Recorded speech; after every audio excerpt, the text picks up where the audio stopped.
Good morning students. आज हम area of circle जो कि 10th क्लास का चैप्टर है उसके अंदर सर्कल के बारे में पहले सीखेंगे ताकि हम एरिया ऑफ सर्कल को इजीली समझ पाए।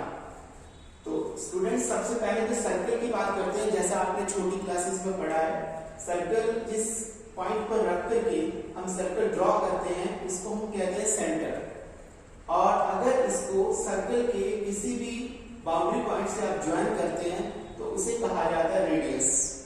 ठीक है, इस रेडियस के बराबर ही आप लोग कंपास को खोलते हैं और सर्कल ड्रॉ करते हैं। और इसी तरीके से अगर रेडियस टू साइड्स ज्वाइन कर दिया जाए तो इसका नाम होता है डायमीटर। डायमीटर जो है वो सर्कल को टू पार्ट्स में डिवाइड कर देता है और हर एक पार्ट कहलाता है सेमी सर्कल। जैसे इसके अंदर इसे आप कहेंगे सेमी सर्कल। आधा सर्कल ऊपर है, आधा सर्कल नीचे है, इसीलिए इसका नाम है सेमी सर्कल। ठीक इसी तरीके से ये जो बीच में हमने एबी डायमीटर बनाया है इसको लार्जेस्ट कोड भी कहा जाता है। और इसके अलावा अनदर कोड्स जैसे एबी कोड है सर्कल की, सीडी कोड है सर्कल की। कोड वो लाइन होती है जो सर्कल को टू एंड पॉइंट्स पर ज्वाइन करती है, सर्कल की बाउंड्रीज पर ज्वाइन करती है। जैसे एबी और सीडी ये दोनों के दोनों क्या है, कोड है। उसके बाद एरिया ऑफ सर्कल में जो हम चैप्टर के अंदर पढ़ेंगे उसमें बार बार चीजें आएंगी एरिया ऑफ सेक्टर के बारे में। सेक्टर को समझिए जैसे कोई एक पूरा सर्किल है, इस सर्किल का ये सेंटर है और इतनी सर्कमफ्रेंस, इतनी आर्क हमने एबी लिया है, एबी ये लेंथ ऑफ आर्क एबी है। इसको हमने अगर सेंटर से ज्वाइन किया तो इस आर्क ने सेंटर के ऊपर ये एंगल बनाया है थीटा। इसे कहते हैं हम लोग एंगल ऑफ सेक्टर एंगल कहते हैं, इसको हम सेक्टर एंगल के नाम से कहा जाता है इसको। अब इसी पार्ट को हम कहते हैं सेक्टर। ठीक है, अब इसका एरिया निकालने के लिए ही हमें इस चैप्टर के अंदर पढ़ना है। तो ये सेक्टर है, इसको कहेंगे माइनर सेक्टर और फिर जो बाकी का बचा हुआ हिस्सा होगा उस पूरे को कहेंगे मेजर सेक्टर। उसके बाद स्टूडेंट्स अगर इसी तरीके से हम एक और सर्कल के अंदर इसी को देखते हैं तो ए बी, यहां पर ये आर्क AB, ये AB सेंटर के साथ इस तरीके से ये एंगल बनाती है, एंगल थीटा।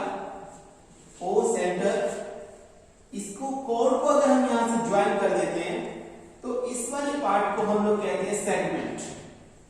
ठीक है, यानी कि एरिया ऑफ सेक्टर में से अगर एरिया ऑफ ट्रायंगल को माइनस कर दिया जाए तब आपके पास आ जाता है सेगमेंट, एरिया ऑफ सेगमेंट। तो ये कहलाता है सेक्टर और इतना पार्ट जो होगा दैट इज कॉल्ड सेगमेंट। ठीक है, अब इन्हीं के बारे में हम लोग आगे सम्स के अकॉर्डिंग फार्मूला सीखेंगे। सेक्टर का एरिया निकालना, सेगमेंट्स का एरिया निकालना, इसको भी अभी हम सीखेंगे। आगे अब हम फार्मूलाज के बारे में देखेंगे। सर्किल के अंदर सर्कमफ्रेंस ऑफ द सर्किल जो कि हम छोटी क्लासेस में पढ़ते हैं, सर्कमफ्रेंस यानी कि इसकी परिधि को कहते हैं हम लोग, इसकी जो बाउंड्री है उसको हम सर्कमफ्रेंस कहते हैं। इसके लिए फार्मूला लगता है 2 पाई r का फार्मूला इसके लिए लिया जाता है। r मींस रेडियस होगा, पाई इसकी वैल्यू 22/7 ली जाती है। फिर बात करते हैं area of circle. Area of circle मतलब उसके अंदर का जितना एरिया है उसको एरिया ऑफ सर्कल कहा जाता है। ठीक है, सर्कमफ्रेंस बाउंड्री को कहा जाता है, एरिया उसका इंटरनल पार्ट होता है, उसके लिए फार्मूला है पाई r स्क्वायर। फिर हम बात करते हैं सेक्टर के बारे में। जैसे ये एक सेक्टर है, इसका अगर आपको एरिया फाइंड आउट करना है तो हमारे पास सेक्टर एंगल यानी कि जो थीटा है वो सेक्टर एंगल होना चाहिए। उसके बाद फार्मूला यूज किया जाता है थीटा अपॉन 360 इंटू पाई r स्क्वायर। क्लियर है, थीटा मींस ये एंगल जो सेक्टर एंगल बना, जितना सेक्टर बना उसके तो सेंटर पर जो एंगल बनाया उसको सेंट्रल एंगल भी कहा जाता है। ठीक है, सेक्टर एंगल या सेंट्रल एंगल। फिर आगे लेंथ ऑफ आर्क। ये आर्क जो है जैसे ये AB है इसे आर्क कहा जाएगा और इसकी अगर हम लेंथ निकालना चाहते हैं तो उसके लिए फार्मूला यूज किया जाएगा थीटा 360 2 पाई r, वो इस लेंथ के लिए फार्मूला होगा। तो इन सब फार्मूलाज का यूज करके हम सम्स को करेंगे। Area of sector of a circle यानी कि अब जो सर्कल है वो इस तरीके से सेक्टर एंगल जो है यहाँ पर वो 60 डिग्री का है और जो ये रेडियस है ये दोनों 6 सेंटीमीटर है।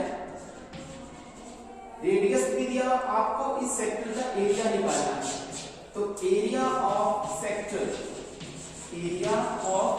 Sector is equal to theta 360 into pi r square. तो थीटा यहां पर जिसको हम सेक्टर एंगल भी कहते हैं, that is 60 degree. r is equal to 6 centimeter. Put these values 60 upon 360 into pi into r square. यहां से आप इसको कैंसिल आउट कर सकते हैं, 6 से 6 को 132 upon 7 सेंटीमीटर स्क्वायर। ये आपका एरिया ऑफ सेक्टर हो जाएगा।